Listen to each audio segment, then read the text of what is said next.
Die Krise der EWO ist eine weitere Episode in der globalen Finanzkrise. Ich bin überzeugt davon, dass wir ohne die globale Immobilienfinanzkrise heute keine Eurokrise und keine Schuldenkrise hätten. The private debt exploded, and then came the crash, and these governments had to take over the debt of the private sector to avoid that the whole thing would implode. Wir waren eigentlich auf dem besten Weg in die große Depression 2. Es hat alle Ingredienzien gehabt wie in den 1930er Jahren.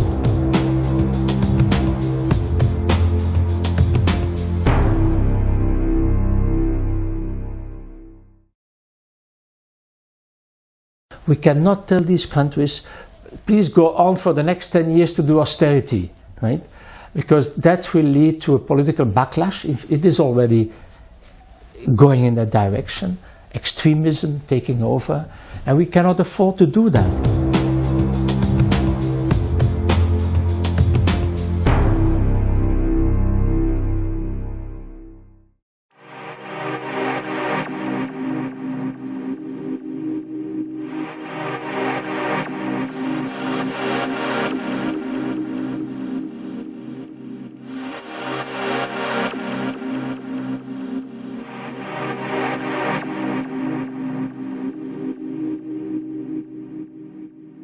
L'Europe n'a pas été faite, nous avons eu la guerre. L'Europe ne se fera pas d'un coup, ni dans une construction d'ensemble. Elle se fera par des réalisations concrètes, créant d'abord une solidarité de fait.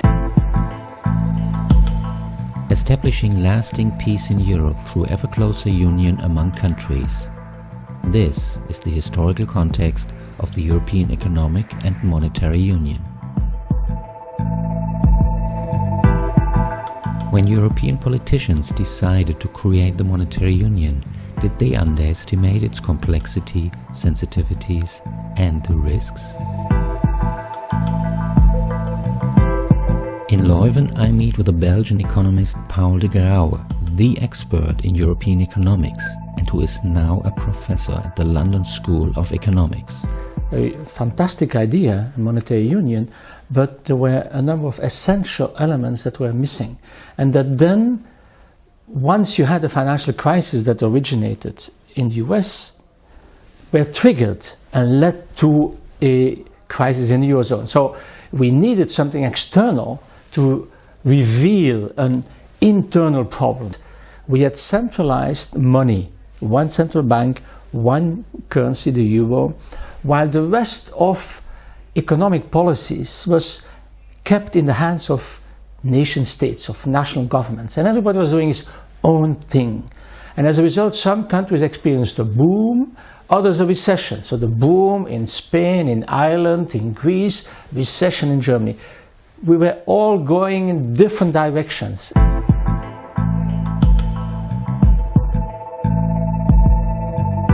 Everyone doing his own thing. Was that the plan? In Frankfurt, I have a discussion with the former chief economist of Deutsche Bank, Thomas Mayer, who has published a book on Europe's unfinished currency. Man dachte ja, zu der Währungsunion käme auch die politische Union. Das war die explizite Absicht, das zu machen. Ja, Kohl hat noch im Bundestag erklärt, die Währungsunion wird natürlich durch eine politische Union komplementiert. Man hatte zwei Regierungskonferenzen, eine zur Bildung einer Wirtschafts- und Währungsunion und die andere zur Bildung einer politischen Union. Daraus resultierten zwei Verträge, der Maastricht-Vertrag und der Amsterdam-Vertrag. Der Maastricht-Vertrag gebar dann eine Blaupause für eine Währungsunion, die umgesetzt wurde. Der Amsterdamer Vertrag, da gebar der Berg eine Maus. There has been taken a decision here in Maastricht that the process going to a monetary union with one currency is now a fact of life. We have to achieve certain conditions to realize that, that's for sure, but we can be sure at the same time that in the course of a limited number of years, in the course of the 90s, we'll have that one currency. So, jetzt fährt man auf dieser Startbahn, man hat die Startgeschwindigkeit für die Währungsunion erreicht und jetzt hört man auf einmal hinten aus der Kabine, ja, da gibt es ein paar Probleme. Ja. Die Frage ist, breche ich den Start jetzt ab und sage, ja, dann müssen wir das Ganze mal verschieben und warten, dass diese politische Union dann gebaut wird. Dann geht's, dann ist unser Flugzeug auch flugtauglich. Oder, ja, jetzt fliegen wir mal und dann schauen wir mal. Wir werden das schon mit zur Rande kommen, ja? Also auch wenn nicht alles so gut funktioniert am Flugzeug. So, und jetzt fliegen sie, weil jetzt kommt ein schweres Wetter. Und jetzt zeigt sich, dass das Flugzeug eben nicht schlecht wettertauglich ist. Und jetzt fangen sie an, während dem Flug das Ding zu reparieren.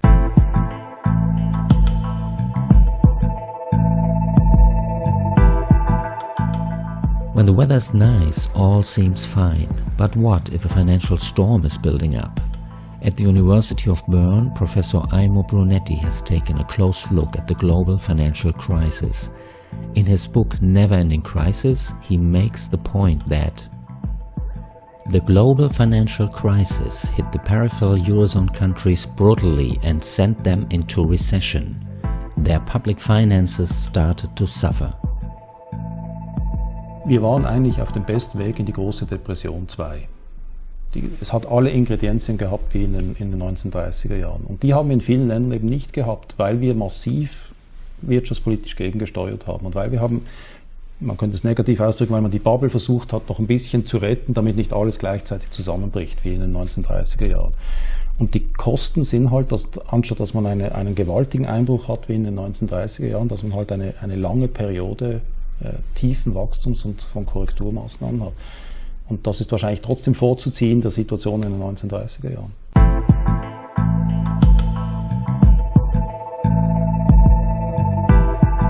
In St. Gallen, I meet with Manfred Gärtner, Professor and Director of the Economic Research Institute at the University St. Gallen.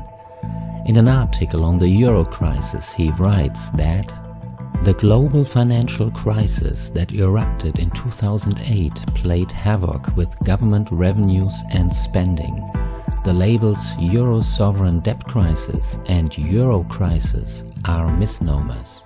Also wenn man an die Ursachen zurückdenkt, ich bin überzeugt davon, dass wir ohne die globale Immobilienfinanzkrise heute keine Eurokrise und keine Schuldenkrise hätten. Oder ich würde sagen, das, was man heute meiner Meinung nach fälschlicherweise als Euro- und Schuldenkrise bezeichnet. Wir hatten Ende 2010 eine Umfrage gemacht unter mehreren hundert Universitätsprofessoren in Europa und den USA. Und da war die große Mehrheit davon der Meinung, dass die Welt nach dem Kollaps von Lehman Brothers, dieser amerikanischen Bank, das war im Herbst 2008, dass die Welt vor einem globalen ökonomischen Kollaps stand. Das vergisst man heute oft. Und das war ein Resultat der Finanzkrise. Und das hatte natürlich dann Konsequenzen für alle betroffenen Länder. Das heißt also, die Regierungen mussten natürlich Geld in die Hand nehmen. Einerseits, um Banken zu retten, um bestimmte Industriebereiche zu stützen derzeit, um generell die Nachfrage zu stimulieren. Daneben sind natürlich auch, weil ja die Länder in eine Rezession gefallen sind. In Deutschland ist im Jahr 2009, glaube ich, das Einkommen um 5% gesunken. Dann gehen natürlich die Steuereinnahmen zurück. In der Rezession steigen die Sozialausgaben des Staates. Und all diese Dinge zusammen haben natürlich die Budgets vieler Staaten tiefrot gemacht. Das wird sehr oft vergessen. Und das allein hat zunächst mal dazu geführt, dass das angestoßen worden ist, was wir heute als Schuldenkrise bezeichnen. Als dann Anfang 2007 der US-Subprime-Sektor im amerikanischen Hypothekenmarkt in die Schwierigkeiten kam, dann entwickelte sich diese Rückabwicklung der Entschuldung wie eine Lawine ging jetzt an den Berg runter. And then came the crash, and these governments had to take over the debt of the private sector to avoid that the whole thing would implode. Helped by low interest rate policies, some of the Eurozone countries like Ireland and Spain followed the US in a housing construction boom that crashed in 2008. Germany, France and Italy did not follow that unsustainable growth path that was based on increasing private household debt. Also meiner Einschätzung nach ist ein ganz wesentlicher Grund, nicht der einzige, aber der ganz wesentliche Grund überhaupt für die Finanz- und Kreditkrise global, dass die Zentralbanken eine Politik verfolgt haben, die natürlich auch wiederum vom akademischen Sektor sehr gut unterstützt wurde, eine Politik verfolgt haben, die sich auf Inflationssteuerung konzentriert hat. Also dieses kleine Stückchen von Konsumentenpreisinflation, das wollte man einem gewissen Zielpfad entlangführen. Und das in einer Zeit, in der jetzt mal global gesehen Abwärtsdruck auf das Preisniveau da war. Da gab es technische Innovationen in der Zeit, denken Sie an die ganze Informations- und Kommunikationstechnologie. Da gab es Handelsliberalisierung, denken Sie an die Integration von Ländern wie China, Indien in den globalen Welthandel. Das hat alles zu einem Absenken des Preisniveaus geführt, wie es im 19. Jahrhundert während der industriellen Revolution zu betrachten war, während gleichzeitig die Zentralbanken, anders als im 19. Jahrhundert, wo der Goldstandard herrschte, krampfhaft versucht haben, die Inflation an ihrem Ziel oben zu halten. Und dann haben sie dann gewisse Bereiche hochinflationiert, die sich hochinflationieren ließen. Das waren zum Teil Dienstleistungen, das waren aber auch ganz, ganz wesentlich eben Vermögenswerte. Und dann haben sich die Leute verschuldet, weil das Geld so billig war. During booms, we observe that private agents, because they are very optimistic, euphoric, are willing to take a lot of debt because they think the future looks bright, and then they invest in shares, they invest in real estate, and initially they make huge money, but they make this possible by debt, and banks are willing to provide all the credit, and we get into a boom, a credit-based boom, and then when it crashes, the economy goes down, and then governments that are responsible have to pick up the pieces. They also had to take care of unemployment. I mean, you cannot just tell the unemployed, sorry, nothing to do with that. So as a result, the debt of these governments exploded. But I've always said, happily so. Suppose they had not done so, it would be much worse.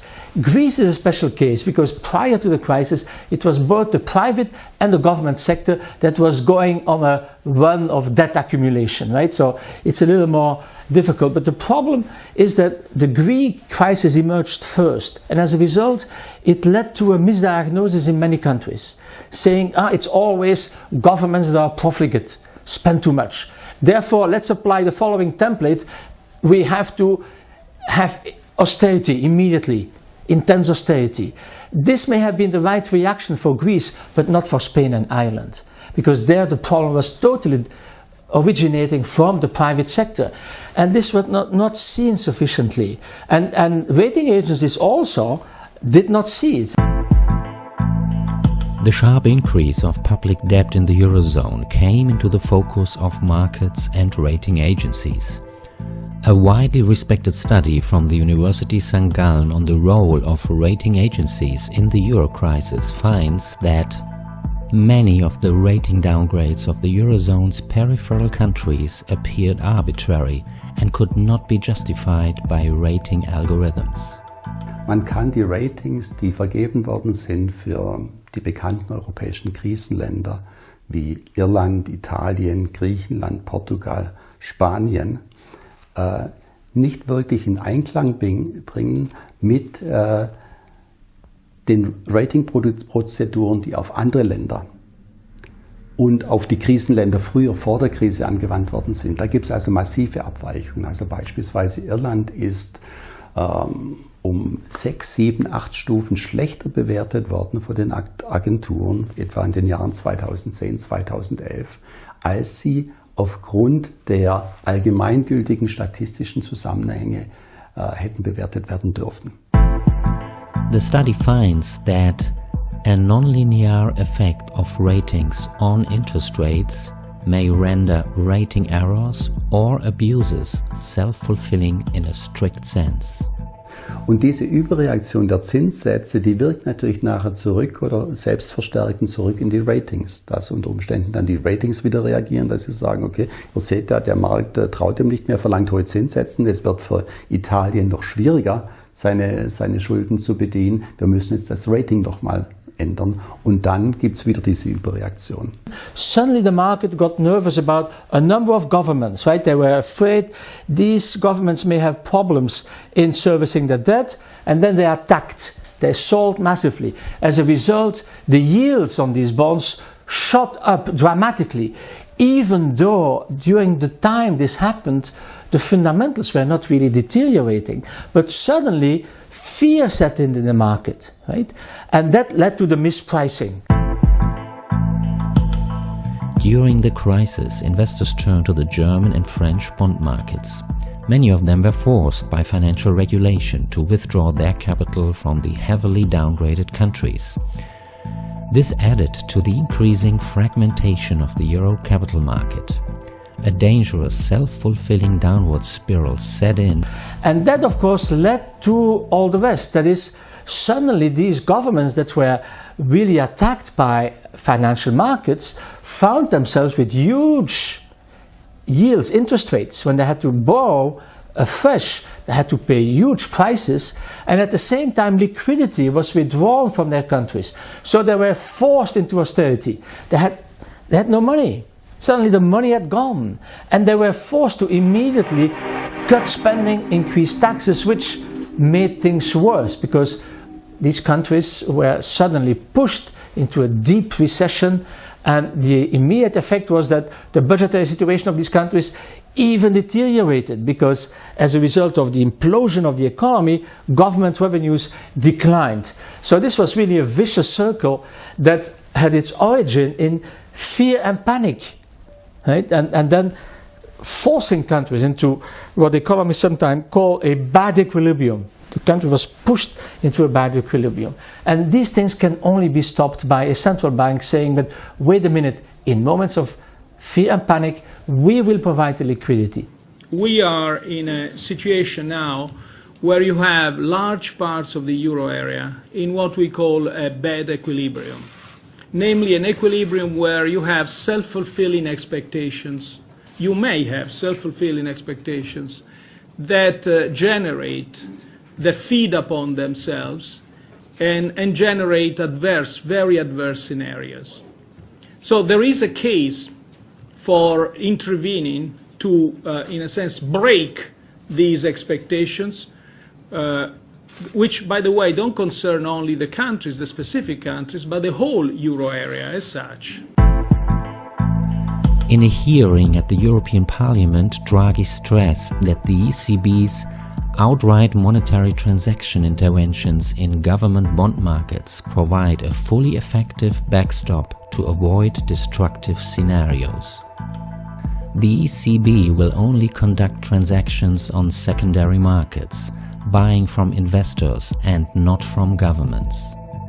Wenn ein Staat in Liquiditätsprobleme kommt, weil aus irgendeinem Grund die Finanzmärkte nicht mehr bereit sind, kurzfristig, auch wenn er solvent ist, ihm Geld zu geben, in letzter Konsequenz springt die Zentralbank ein.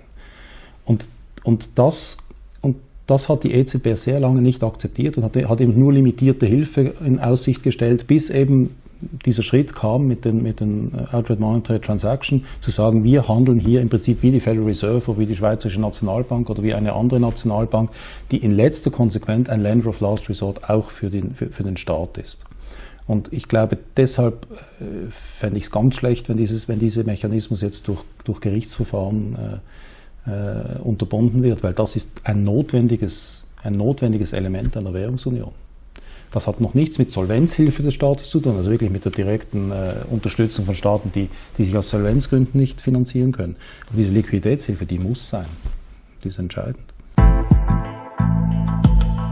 Draghi also stressed that the ECB will conduct OMTs if and as long as countries comply with strict and effective conditions attached to an appropriate economic and fiscal adjustment program.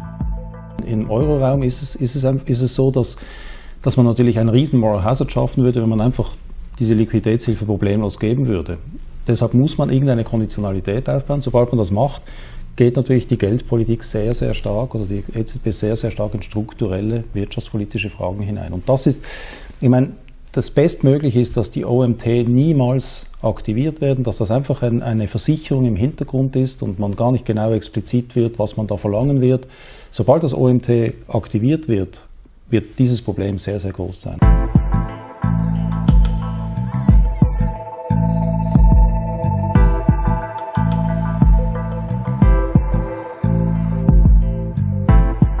In Rome, I have a meeting with the Director General of Public Debt at the Italian Treasury. Maria Cannata manages the Italian public debt since nearly 2 decades. I want to know how she experienced extremely nervous bond markets during the crisis. Non c'era la convinzione nel mercato che l'Eurozona volesse, c'era una questione anche molto di volontà, volesse sfruttare gli strumenti che aveva in mano per proteggere da crisi sistemiche. Tutta la storia travagliata dei fondi, dei meccanismi europei, SFS, ISM, è veramente esemplare da questo punto di vista. È stato un percorso molto difficoltoso e comunque sia i meccanismi che sono in piedi potenzialmente non sono semplici e quindi l'intervento della BCE è stato fondamentale, perché la BCE, differentemente da tutti questi meccanismi che richiedono l'unanimità, se vuole ha la possibilità di agire con rapidità. Siccome fino a settembre, fino allo statement di settembre, non l'aveva mai fatto, il mercato diceva sì, teoricamente c'è la BCE che può agire, però non lo fa. Non lo fa, non lo dice con chiarezza, in realtà poi Draghi l'ha detto con molta chiarezza, diciamo che ha fatto capire che davvero la banca centrale è europea e questo ha rassicurato il mercato, ha tolto questo elemento di preoccupazione e di rischio e ha permesso poi parallelamente con anche le riforme, le iniziative che sono state successivamente adottate, di ritornare ad avere una situazione molto, molto più tranquilla sul mercato.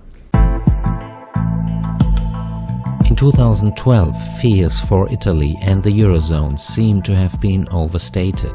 In the meantime, markets have calmed and interest rates have come down substantially. What about the ratings? Sembra che le agenzie si siano mosse alla fine in maniera molto decisa, con downgrade molto importanti, abbastanza rapidi, a raffica, mentre nel riconoscere i risultati e i miglioramenti siano piuttosto lente e prudenti. Secondo me forse un po' soffrono delle accuse che hanno subito per l'origine vera della crisi, che è quella dei subprime e dei prodotti strutturati sul mercato americano, dove sono state accusate di non aver valutato sufficientemente i rischi e adesso siano un po' timorose di dire che determinati rischi sono ormai molto remoti e quindi hanno una certa riluttanza a rialzare il rating dei sovrani che sono stati colpiti da downgrade precedentemente. Italy is a striking example for a country that suffered from fear, panic and rating shocks on global financial markets that triggered and amplified the European crisis. This happened even though Italy's economic and debt fundamentals are not that bad. At the University of Freiburg, a group of experts is looking into the sustainability of public finances.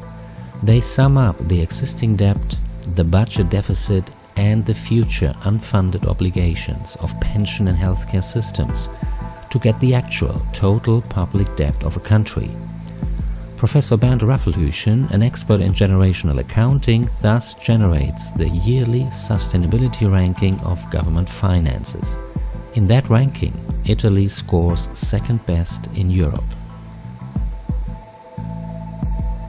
Zu den Schulden, die man sieht, gibt es eben halt auch solche, die man nicht sieht. Und die unsichtbaren Staatsschulden, das heißt die unsichtbaren, nicht verbrieften Ansprüche an zukünftige Haushalte in Italien, die durch die Gesundheitsversorgung entstehen, die durch die Pensionen und die entsprechenden Rentenlasten entstehen, diese sind eigentlich sehr komfortabel. Sie sind nämlich schlichtweg gar nicht da. Es gibt keine versteckten Schulden in Italien, während es in den meisten anderen hochentwickelten Industriestaaten deutlich höhere versteckte Schulden gibt als die entsprechend sichtbaren. Das explizite Schuldenproblem ist ein kleines, man muss es bloß überleben.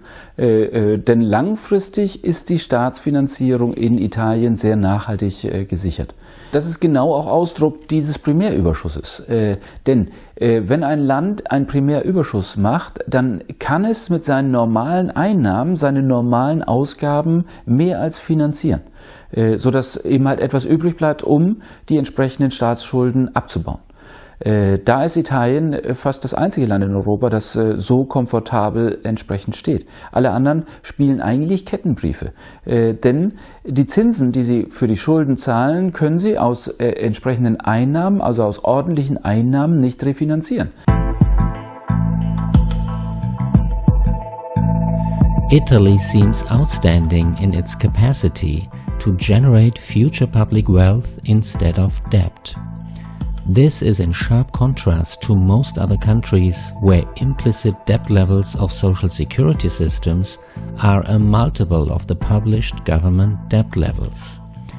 For most countries, it will be challenging to fix the looming debt problem of an aging society for very obvious reasons.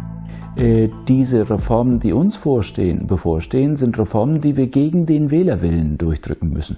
Denn der Wähler wird bei der nächsten Wahl, schon jetzt in Deutschland, bei der nächsten Wahl ist der Wähler mehr oder älter als 55 Jahre. Das heißt, er ist entweder Rentner oder er ist rentennaher Jahrgang. Und auch das wird bei der nächsten Wahl sich ganz klar einstellen. Der Wähler ist nicht nur 55 plus. Er ist im Durchschnitt, das heißt mehr als die Hälfte der Wähler in der nächsten Bundestagswahl sind Transferempfänger und können nicht von ihrem eigenen Geld leben, sondern leben von dem der anderen. So, und in solch einer Situation solche politischen Schritte zu machen, um Ausgaben zu kürzen, das ist natürlich dann schon etwas schwierig. Man muss sich da wirklich gut überlegen, welche Label man benutzt, damit nicht erkennbar ist, was da passiert. Another challenge is interest rates. Governments cannot just rely on artificially low interest rates to be in place forever to make public debt levels more sustainable. Wenn wir ein normales Zinsniveau hätten und nicht so niedrige Zinsen, künstlich niedrig erzeugte Zinsen durch die Politik, denn die Politik bestimmt ja das Zinsniveau, dann würden alle Länder, die, sagen wir mal, oberhalb von 70-80% Schuldenlast am BIP, expliziter Schuldenlast am BIP, in der ähnlichen Situation stecken wie Italien auch. Das heißt, auch Deutschland könnte seine Haushaltsprobleme nicht lösen, wenn die Bundesländer und auch der Bund normale Zinsen zahlen müssten auf ihre Staatsschulden. Sodass wir in Italien einfach nur ein kurzfristiges Problem der expliziten Staatsschuld haben. Das muss man lösen, das muss man auch angehen. Wachstum ist sicherlich eine Geschichte, aber sparsame Haushaltspolitik ist eine zweite. Das heißt, den Primärüberschuss, der ja schon da ist in Italien, müsste man schon etwas noch erhöhen. Ansonsten hat Italien natürlich auch schon eine ganze Menge Wachstumsschübe gemacht. Italien ist im Norden des Landes schlicht mit einer der größten Wachstumsregionen Europas. Das vergisst man sehr schnell. Im Süden des Landes haben wir das Mezzogiorno-Problem. Und da sind die Deutschen immer schnell dabei zu urteilen. Nur das deutsche West-Ost-Problem ist ähnlich in der Dimension wie das italienische Nord-Süd-Gefälle.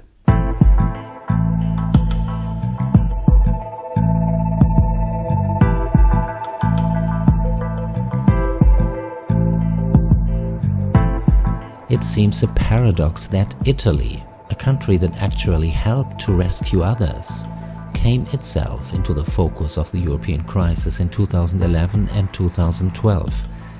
In Milan, I have an appointment with Marco Fortis, chief economist of Edison and professor of industry economics at the Catholic University.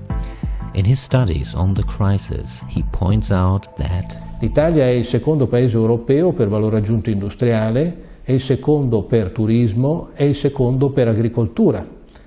E non è mai prima, ma è sempre seconda, e quindi dovrebbe pur contare qualcosa questo, cioè non è un'economia che a fronte di finanze pubbliche complesse sia poi vuota alle spalle, ma c'è tanta sostanza. Italy was forced into austerity to regain market confidence. Tax increases and public savings caused a decline in domestic demand and production. The austerity gap led to recession. What about economic growth before the crisis? Mentre altri paesi continuavano a pompare debiti nel sistema, l'Italia ha smesso di fare debiti, sia pubblici che privati, perché privati poi non ne ha mai fatti l'Italia, ha un debito privato che è il più basso del mondo. Quindi l'Italia è cresciuta poco prima della crisi, anche la Germania è cresciuta molto poco prima della crisi perché stava facendo un deleveraging diverso da quello dell'Italia, stava riducendo il debito privato che dopo la riunificazione delle due Germanie era esploso. A questo punto il paradosso è che i paesi con le industrie più forti del mondo, le più competitive, quelli che hanno un surplus commerciale con l'estero, il Giappone, la Germania e l'Italia, sono i paesi che crescevano di meno e questo dovrebbe far sorgere qualche sospetto.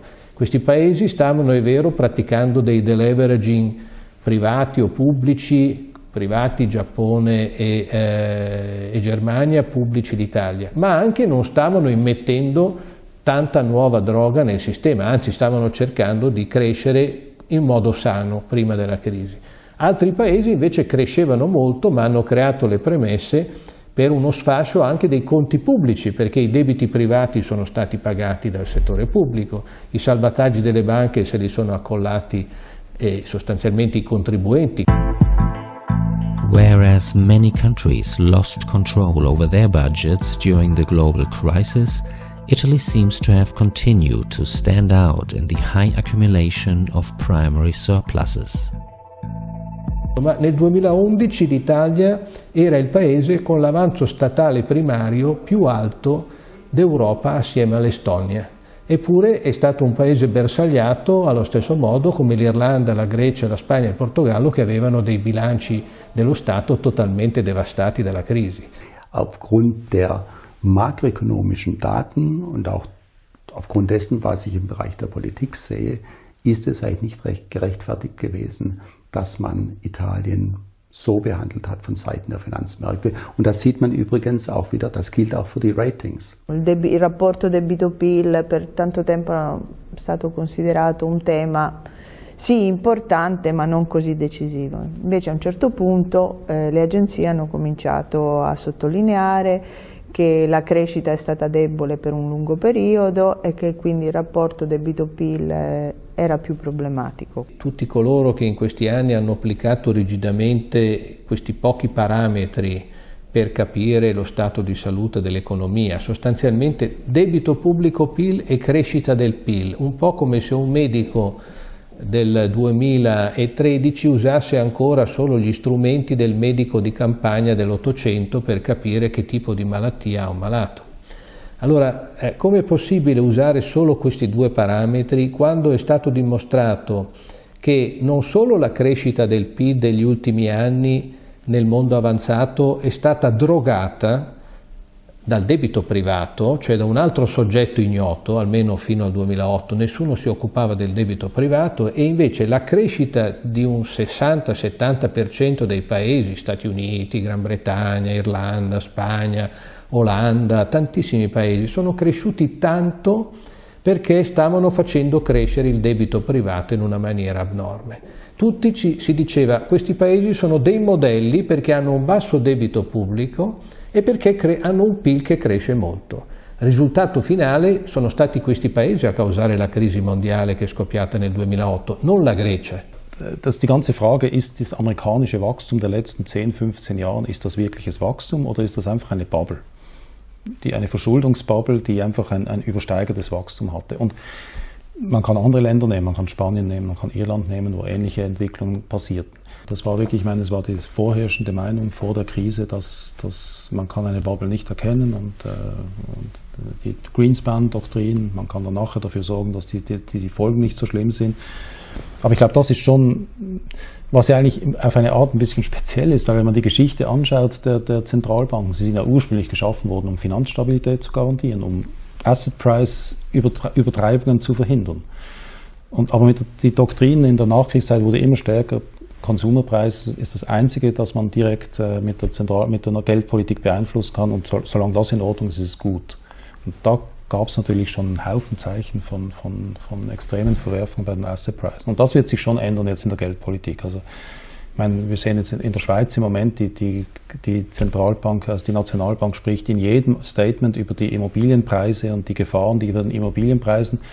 Man könnte jetzt sagen, wenn Sie strikt nach Konsumentenpreismandat gehen, können Sie sagen, ja, dann steigen halt die Immobilienpreise. Es ist ja nicht im Konsumentenpreisindex drin, aber das ist natürlich logischerweise, richtigerweise hat es jetzt diese breitere Sicht. Also die Zentralbanken haben ja, wir hatten das ja schon angesprochen, über dieses Modell der Inflationssteuerung hatten sie ja eigentlich bisher versucht, die Wirtschaft indirekt zu steuern. Das ging schief, die Finanzkrise war das Resultat, und jetzt haben sie die Zentralbanken entschlossen, die Zügel doch wirklich fester in die Hand zu nehmen. Wir leben zurzeit in einer, ich nenne es mal, Zentralbank, in einer zentral geplanten Geldwirtschaft, wo die zentralen Planer sitzen jetzt nicht wie früher in der Sowjetunion im Planungsbüro des Staates, sondern die sitzen jetzt in den Zentralbanken. Alle Erfahrung mit Zentralplanung sagt, dass das in der langen Frist nicht gut gehen wird. Die zentralen Planer machen Vorgaben, die zur starken Verzerrung der Preisrelationen führen. Also zum Beispiel jetzt im Rentenmarkt. Die Rentenrenditen werden künstlich nach unten gedrückt. Das hat Effekte durch das ganze Finanzsystem durch. Das heißt also, letztendlich wird den zentralen Planern meines Erachtens die Geschichte misslingen. Dieser Versuch hier, zentralplanerisch wieder zurückzukommen auf was die einen Normalzustand nennen, was immer das sein soll, meines Erachtens misslingen. Die ganze Geschichte der Zentralplanung sagt, dass es eigentlich misslingen muss. After the Lehman crash in 2008, central banks have acted as the main provider of liquidity, substituting dysfunctional financial markets. They expanded their balance sheets dramatically, buying assets from banks against money printing. This managed demand for assets has pushed bond and stock prices up and interest rates down, thereby creating unprecedented levels of liquidity. It seems the system is running on drugs again. Man kann einfach im Gegengrad sagen, die Zentralbanken inklusive des Federal Reserve sind seit Jahren in totaler Stresssituation. Aber eigentlich haben sie den einfachen Teil bis jetzt gemacht. Bis jetzt haben sie sich populär gemacht, indem sie geflutet haben, die Welt gerettet haben, vereinfacht gesagt. Das war der einfache Teil. Und jetzt kommt dann der schwierige Teil. In dem Moment, wo es dann anzuziehen beginnt mit der Kreditvergabe, dann die Liquidität zurückfahren.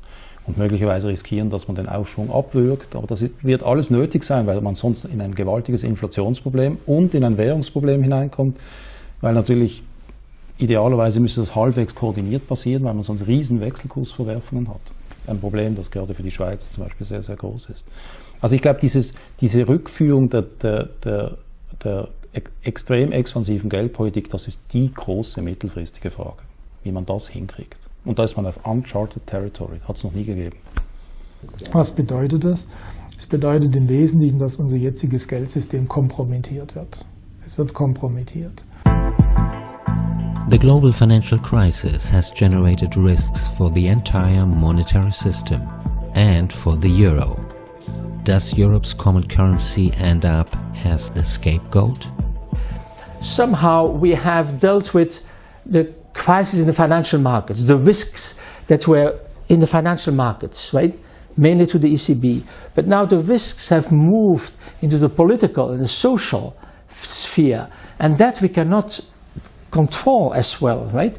It's not with the ECB that we will control political upheavals, and that we should really try to tackle. We cannot tell these countries, please go on for the next 10 years to do austerity, right? Because that will lead to a political backlash. If it is already going in that direction, extremism taking over, and we cannot afford to do that. I mean, economists are sometimes too too easygoing about these things. They say, well, do austerity and after a while things will be better.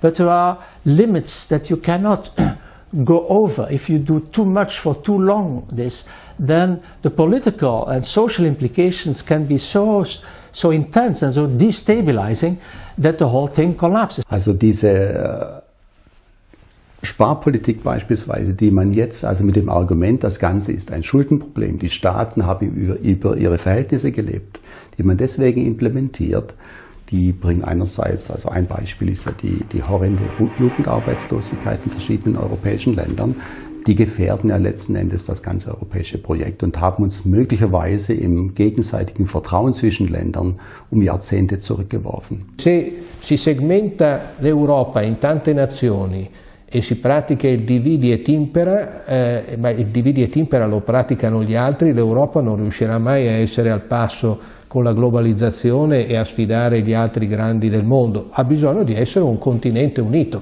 Quindi le riforme, io credo, più importanti debbano essere quelle dal lato del rilancio della domanda interna dell'Europa, devono essere riforme in cui l'Europa non sia costretta a essere l'unico paese, l'unica area del mondo che fa una politica deflattiva mentre tutti gli altri fanno politiche espansive.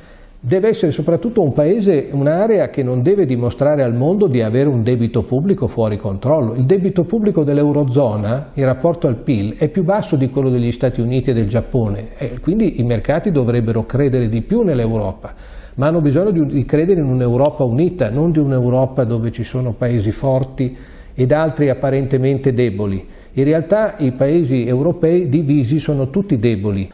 The history of the European Union is one where we introduced reforms, integration after a crisis, right? And this seems to be the model that we are applying now also with the Eurozone, right? The crisis pushed us to introduce some new things, like the ECB willing to stand up, the banking union, a number of other things that we have introduced because we were pushed because of the crisis. Und deshalb gibt es ja einige der Vertreter dieser Sichtweise, die sagen, daraus entspringt jetzt die politische Union. Ja, das musste ja so kommen. Wir konnten dieses Flugzeug nicht von Anfang an mit dem Triebwerk politische Union ausstatten. Jetzt haben wir hier Probleme, die Triebwerke stottern, die Turbulenzen sind stark. Jetzt müssen wir dieses zweite Triebwerk in Gang setzen und dann wird es schon gehen. Für diese Leute ist diese Krise jetzt praktisch einfach der Katalysator zur Weiterentwicklung hin auf den Endzustand, die Vereinigten Staaten von Europa. Die Ökonomisten, die Skeptiker würden sagen, man kann es auch überdrehen. Ja. Man kann in dem Vorangehen und dem Versuch, die Dinge dann letztendlich in eine politische Union hinzuführen, man kann auch zu weit gehen. Das kann sein, dass man das Gewinde überdreht bei der Sache und dann fällt das Ganze wieder zurück. Ja. Und das ist momentan, glaube ich, dieser Konflikt, in dem wir sind. Either you deconstruct the house and you all go to another place, or you say, let's build this house in a better, in a stronger way. That's what I think we should do. Eine abbrechende Übung wäre mit unglaublichen Risiken verbunden. Das würde zu schweren Wirtschafts- und Finanzkrisen führen, so dass eigentlich dieser Weg praktisch verbaut ist, insbesondere inmitten einer krisenhaften Situation, wie wir es nach wie vor sehen. Das heißt, eigentlich gibt es nur den Weg vorwärts und der Weg vorwärts ist, dass man eben auch im Fiskalbereich und insbesondere was die Bankenregulierung betrifft, stärker integriert. Und ich glaube, die Bankenunion ist deshalb so ein wichtiges Projekt, weil sie eben eine der ganz wichtigen Problematiken, dieses starke, enge Verhängen zwischen Bankenproblemen und staatlichen Finanzierungsproblemen, weil es das etwas auseinander nimmt. Längerfristig wird es Richtung Fiskalunion wohl gehen, wobei ich natürlich sehe, dass die politischen Widerstände immens sind in den Ländern. Let's put a roof on it, because there was no roof on that house. Right? Let's work on this so that we can make it sustainable, because it's worthwhile doing it. That's, I think, the approach that I hope we take, but what I do observe is that many people now these days say, no, we don't want more integration, right? Because putting a roof on the house really means we need more political integration. we need more solidarity. We also need more control over each other. If you say solidarity, you also say there should be mutual control. We have to set up much more than we have done. Proprio da parte dei governi ci dovrebbe essere una spinta verso una maggiore coesione, un maggiore coordinamento verso un percorso comune. Dangerous flaws in the construction of the global financial system ultimately triggered the crisis in the unfinished euro area. The right mix of responsible government policies and European solidarity will be decisive to keep the benefits of the euro in a world that has been shaken by the global financial crisis. Better knowledge and understanding of each other are also needed, and a good flow of fresh ideas.